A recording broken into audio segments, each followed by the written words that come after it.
Welcome to another edition of the Insider Mailbag. I'm Jared Johnson, and we have another great round of questions from inside the Red Raider subscribers, so I'm going to dive right into them. First one comes from Red Raider KA, who says, what are the realistic expectations in year one for Coach McGuire? Well, the expectations are for Texas Tech to win. That being said, the schedule's tougher this year in terms of instead of playing Florida International at home, you're playing NC State there, who, has been a top 25 program here in recent years, been a good program throughout the years. So, and it's certainly not an easy place to play.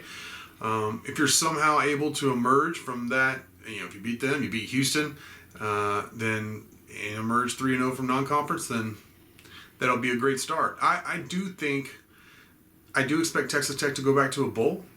Now, in terms of what's the ceiling, I think 6 to 8 wins should be the expectation in year one under McGuire. In year two, raised a little bit, and then after that, that's year three is when you start saying, okay, what kind of coach does Texas Tech have? Year three, year four for sure. So, but year one, there's enough guys coming back. I feel good about the quarterback position, the skill position. Defense, a lot of the defense is coming back. I know they're missing some linebackers. There's Colin Schooler and Rico Jeffers. That's going to hurt, but they bring back enough talent, and they're adding to it enough talent to it to where I think Texas Tech should at least, the expectation should be at least to go bowling again. The next question comes from Texas Tech Austin, who asks, he says, is Coach McGuire going to tour the state and do recruitment roundup luncheons and dinners? Yeah, he's already done some small meetings and some, I don't know if they're recruiting roundups. I know he talked about recruiting some for sure in some of those, but and these were announced through the Red Raider Club, to members and everything through email and in other ways they communicated to them. I know they did Lubbock, Houston, Dallas. I believe they also did Amarillo and Midland too. And there's also another question: will he get out to East Texas? There's no doubt in my mind that they'll do something involving East Texas. I don't know where exactly, but that part of the state is very important. It's very important to Coach McGuire. It's very important to Texas Tech in terms of recruiting and the fan base, alumni, all that. So, yeah, I expect East Texas to be represented somehow. I just don't know where yet. They're still trying to, putting that together.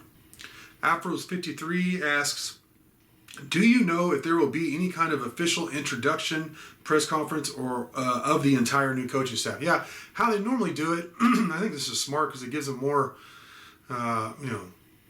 like one-on-one time, is they'll normally do around signing day and or spring football. They make the assistant coaches available like 2 at a time, 2-3 at a time. And so we'll get to talk to them. They, basically formally introduce themselves to us, and we introduce ourselves to each other. And then, we'll have content from that. Of course, I'll be all at spring football and signing day. I'll be there. So looking forward to that. A lot of the staff, some of the guys we already know, a lot of them I know from previous jobs, previous stops, and then of course, Coach Emmett Jones is no stranger to any of us. So, but yeah, they'll do something. They'll definitely make them available, and that's from what I'm hearing. Though nothing's concrete, that's probably how they'll do it. I don't know about a formal press conference, but we'll definitely get access to them. OBX Raider says, with the silence regarding players heading to the transfer portal, do I get vibes that everyone else is staying? Well, not everyone makes the decision right off the bat. Some of the guys, like Sterling Galban, was one that's already announced. That he's transferred. Maybe it was made apparent to him, or maybe he just was looking for something else. He knows exactly where he wants to go. That'd be a better fit for him. I really don't know his exact situation, but sometimes it's like, okay, this is obviously what I need to do. But other times, players want to go see where do they fit in, like through spring football. Where does Coach McGuire and his staff see them on the depth chart? And so, it's a process. And there'll be more guys going to the transfer portal for sure once they see where they are, like I said, on the depth chart. But that being said, there is a lot of excitement around the program right now. There's more momentum than I've seen in a while, or in a long time. And everybody's excited about Coach McGuire. He's got that magnetic personality, all that energy, so people want to play for him. So, and I think you got to tip a cap to the culture that Coach Wells and his staff, and Coach Cumby, all of them, just the culture they produce, where these guys want to be here. They want to be here. They want to play for each other. They've invested a lot of time, blood, sweat, tears, and all that into the program, and a lot of them want to stay. So there's a lot of reasons for a lot of these guys to return. I think it is a really good sign, and it says it speaks well of all involved that there hasn't been a lot of transfers like we've seen in other places. All right, this is a long question from Raider Power 81. It's a good question, but y'all don't want to sit here and watch me read for a long time. But basically, it's about what I think about players who are NFL draft eligible, considering opting out for their bowl game, and perhaps getting insurance involved, where some of their potential draft earnings are insured, and then also basically kind of a tit for tat. Basically, when they're announced for the bowl games, their insurance companies being part of their names, like a title, Boy, that sounds. I'm out of my element. I don't know exactly how. I have my own personal deal with insurance that I feel like I know enough about. I think, but I don't know the insurance game, so I don't know how viable that is. I know some really high end players have done that before. Whether it be returning for a year or what have you, or going bowl game and whatnot, and then on the other end, I have no idea how much the financial and legal and how all the things involved that would constitute or decide whether it's viable for these players to be able to put these companies' names on there. Would these insurance companies have to pay the TV broadcasting companies? Would they have to pay ESPN or whatever, or CBS? It sounds like a lot of red tape to get through, to be honest. I get the idea in theory, and I want more players to play as well. I don't want as many players to opt out or quit, whatever you want to call it, in terms of on bowl game, on their teams in the bowl games. But I just, that sounds a little like there's too much red tape to get through for it to happen. Maybe the insurance part, but I don't know about their name, like the company's names being announced on the in the introduction. But then again, hey, it's 2022. Maybe that's possible. Maybe somebody or some group of people can ram that through and make it happen. But I'm skeptical. From Syntax asks, will Shannon play a major role this year? That back injury seems serious. Yeah, backs are tricky things, man. Anybody who's had any kind of back injury, and I imagine a lot of you out there watching have had some kind of back injury. The smallest thing, I'm old enough to where I take a nap, I can throw my back out, and you think, I'll be able to walk it off, I'll be fine, and then it lasts for however long. Now, of course, Terrence Shannon's a young man, he's in great shape, but it seems like he's had some kind of back injury or problems for most of his career at Texas Tech, which can be very debilitating. It's ended a lot of big time basketball careers, and running up and down that floor is tough on your back, So it's not like it's gonna feel better with him running and jumping over and taking all those charges he does. So in terms of what I know, they're saying spasms. It seems like it might be more serious, but I don't know if they're just being cautious because they don't want him to be in and out of the lineup or what. But I don't know if he will play against Kansas, but I hope he does, obviously, because, and there's another question regarding this. What is, Tech's ceiling and floor with and without Shannon? And he really is the difference maker. He is an X factor for this team because he is just one of the better athletes in the country. He's experienced. He's one of those guys who can create his own offense, and Tech doesn't have a lot of those guys. He's great on the break. He's great on defense. He just does so many things for your team. He's, all Big 12 performer.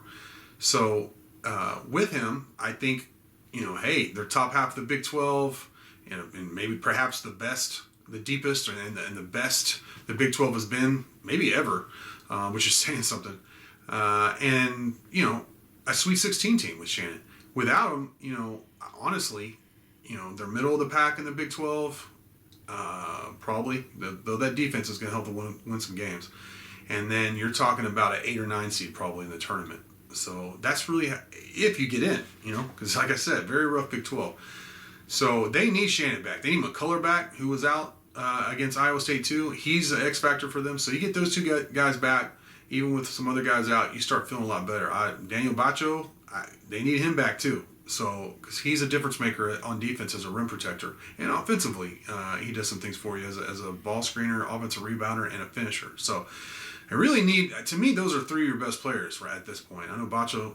I think he should start. I think Bacho's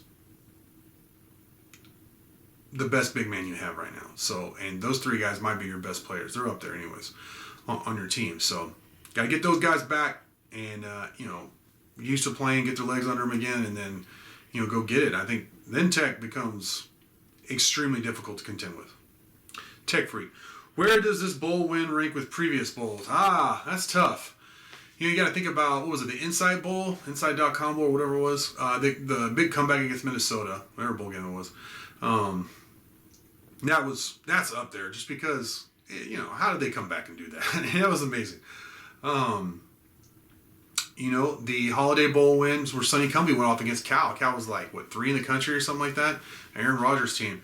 That's up there. That was fun. The Holiday Bowl with Cliff Kingsbury after his first year, because they won those first 7 games and they lost the last 5 of the regular season. You're kind of like, oh, this is terrible. And then they beat a pretty good Arizona State team, with Davis Webb having an MVP performance and everything, and the team just looking so good and physical, and it was just, you just really felt like, there's some momentum going into the offseason and all that. That was a really fun game. I know I'm leaving some out throughout the years, but just off the top of my head, just here, those 3 really stand out as along with this one, which was just a shock the way they kicked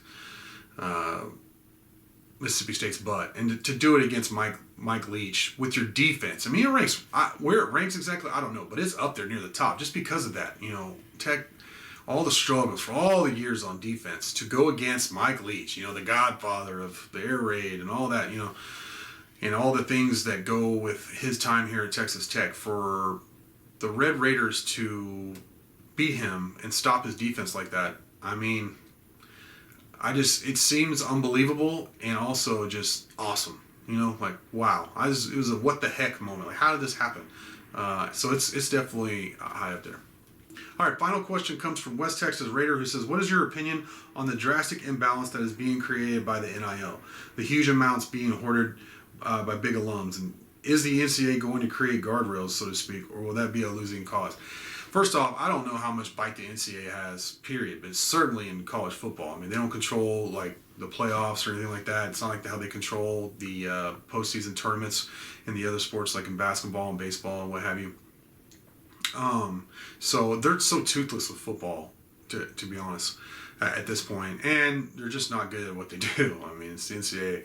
So I don't know what guardrails they could put up and if anyone would actually pay attention to them, and all that would happen, So let's get that out of the way. Now, in terms of the imbalance, it's already been there, I mean, so the Alabamas of the world, the Georgias, the Ohio States, I mean, they're still going to get the recruits they want, A&M putting up a huge amount of money, and there's a question, I don't know how much money they ended up spending, but it was a crazy amount to get, the big class that they did. But A&M was already pulling, the best classes in Texas since they went to the SEC. So, I mean, again, to me, I don't know if it's really changed the imbalance. College football has been off kilter in terms of balance or fairness for a long time. And it hurts the sport a lot, in my opinion. I mean, outside of Alabama and Georgia, are there a lot of fans that are just excited about seeing another Alabama, Georgia, like a SEC matchup in the championship? Not really, I mean, to be honest. I mean, am I going to watch it? Yeah. But I mean, am I excited about it? No. Everybody wants some fresh blood, some new blood in there. Everybody wants to know that their school has at least some kind of puncher's chance, some kind of opportunity to make a run, like we see in basketball at the NCAA tournament. There's no Cinderella runs. Cincinnati was close to it, but we saw in that game against Alabama, they didn't just get beat; they got beat up. A lot of their players were hurting. The effort was there, all that. It's just the inequity has been there for a long time. I don't know how it's going to change. NIL, I don't know. I mean, you can make an argument. It actually helps because you can some of the smaller schools. I mean, look at Dion. I know this is really an outlier, but Deion and at Jackson State, Deion Sanders, getting that number one recruit with a bunch of NIL money. I mean, that's like without the NIL money, I don't see how Jackson State gets that guy. I just don't. So maybe maybe it would have been under the table. So I mean, the big money has always been there for recruits. Now it's public. It's in our face, which is, there's a little more honesty to that. It's a little more like pro football. Let's be honest, college football's turned to pro football. So I don't know if it's actually made it any less balanced or fair, to be honest. So we'll just have to see how it shakes out. If schools like Texas Tech can put together NIL package, and there's money flowing into this football program now. You just look at all the facilities and stuff like that, and there's a lot of other donations and donors who aren't public, aren't vocal. So there's money with Texas Tech. I think they're on par with what the program is. I think it's a top 25 program. It's up there in earnings, and I think that's what we'll see in terms of NIL with Texas Tech. So, are they ready to go take on Bama in the Sugar Bowl? Probably not. So, but we'll see what Coach Joey McGuire does on the recruiting trail. They're definitely recruiting better than they have in a long time. So the future is bright all the way around. But I just want to say great questions from everyone as always. Thank you for watching, and until next time.